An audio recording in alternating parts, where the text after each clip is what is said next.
Albuera Leyte Mayor Rolando Espinosa Sr. na ama ng umano'y drug lord na si Kerwin, napatay sa selda matapos daw manlaban habang isinisilbi umano ang search warrant. Mga halamang marijuana na bistong nakatanim sa mga paso sa loob ng isang bahay. Manny Pacquiao at Jesse Vargas na magbabakbakan na bukas, parehong pasok sa weight limit ng WBO Welterweight Division. Timothy Bradley Jr. na pareho nilang nakabakbakan, ano kaya ang prediksyon sa resulta ng laban? At Andre at Kobe Paras, kumasa sa Mannequin Challenge. Abangan yan mamaya sa 24 Oras Weekend.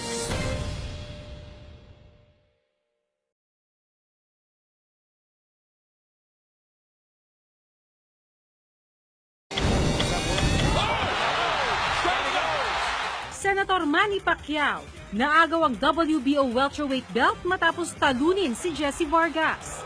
And new WBO welterweight champion of the world, Pac-Man Pacquiao!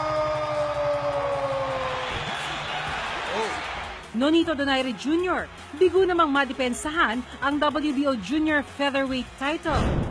Pagkakapatay kay Albuera Leyte Mayor Espinosa sa kanyang selda, overkill ayon sa kanyang pamilya kung pagbabasehan daw ang autopsy report. At 2 patay matapos tamaan ng nalaglag na live wire mula sa poste. Abangan lahat ng yan mamaya sa 24 Oras Weekend.